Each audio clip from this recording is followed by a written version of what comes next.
महादेवी हत्तीनी संदर्भात आज मुख्यमंत्री देवेंद्र फडणवीस यांनी बैठक बोलवली आहे। या बैठकीला या सगळ्या विभागातील लोकप्रतिनिधी देखील उपस्थित राहणार आहेत। मात्र एका बाजूला ही सगळी बैठक सुरू असताना दुसरीकडे या सगळ्या शिरोळ परिसरातील नागरिकांची देखील मोठी अपेक्षा या सगळ्या बैठकीकडून आहे। माझ्यासोबत नांदणीमधले हे सगळे ग्रामस्थ आहेत, बोलूयात त्यांच्याशी। काय सांगाल, आज मुंबईमध्ये मुख्यमंत्र्यांनी बैठक बोलवली आहे, काय नेमकी अपेक्षा आहे आज या बैठकीतून? आमचा हत्ती आम्हाला परत मिळायला पाहिजे, दुसरी अपेक्षा काही नाही। त्यांनी कुठल्या अटी घालू नयेत। खरं तर कायदेशीर कोर्टाकडून ही सगळी हत्तीन दिले। कायदेशीर कुणी केलं? त्यांनी केलं कायदेशीर, आम्ही केलं नाही। काय ते पेटा कंपनी वगैरे काय आहे की नाही, त्यांनी ते मिटवायचं आणि त्यांनी हत्ती आणून द्यायचं। खरं तर पहिल्यांदा राज्य सरकारकडून सांगण्यात येत होतं राज्य सरकारचा यामध्ये काही संबंध नाही, मात्र ज्या पद्धतीनं मोर्चा निघाला त्यानंतर कुठेतरी दखल घेतली असं वाटतंय।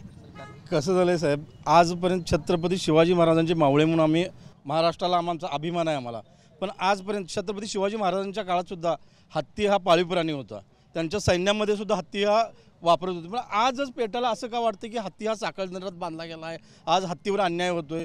हे सरळ सरळ अंबानींनी एक षडयंत्र रचलेलं आहे आणि हा षडयंत्राचा बळी आमचा माधुरी हत्ती गेलेला आहे। आणि म्हणूनच आम्ही आज जी सकारात्मक बैठक व्हावी आणि मुख्यमंत्र्यांना पण आम्ही विनंती करतोय, आजपर्यंत आम्ही अहिंसेचा मार्ग सोडला नाही आहे। हात जोडून आमची विनंती आहे की त्यांनी ह्यातून सकारात्मक मार्ग काढावा, अन्यथा बाळासाहेबांनी आम्हाला शिकवलं महाराष्ट्रात न्याय कसा मिळवायचा। ते बाळासाहेब ठाकरेंची पुन्हा एकदा आम्हाला इथं आठवण येते, महाराष्ट्राच्या हितासाठी तोही मार्ग स्वीकारायला सरकारने आम्हाला भाग पाडू नये हीच आम्ही सरकारला विनंती करतो।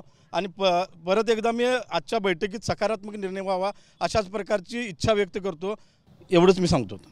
तुम्ही काय सांगाल, ज्या पद्धतीनं सरकारकडून आता सकारात्मक पाऊल उचललं? आम्ही आमच्या महाराजींचं आणि आमच्या हत्ती माधुरीचं अश्रू वाया जाऊ देणार नाही म्हणजे नाही। आम्ही पूर्ण महाराष्ट्र पेटून उठला आहे आणि ते महाराष्ट्र हा न्याय करेलच। आणि मुख्यमंत्री साहेबांना एकच विनंती आहे, जो काय न्याय होईल या पूर्ण महाराष्ट्राला घेऊन हा न्याय करा आणि आमची माधुरी आम्हाला परत द्या, एवढीच इच्छा। अजूनही या सगळ्या नांदणी ग्रामस्थांची अपेक्षा आहे की सरकार सकारात्मक भूमिका घेते किंवा सरकारनं देखील अजूनही सकारात्मक भूमिका घ्यावी आणि हे नांदणी मठातील महादेवी हत्तीन आहे ती लवकरात लवकर पुन्हा एकदा नांदणी मठामध्ये आणावी। Journalist Sunil Katkar, Bhushan Patil, TV9 Marathi, Kolhapur.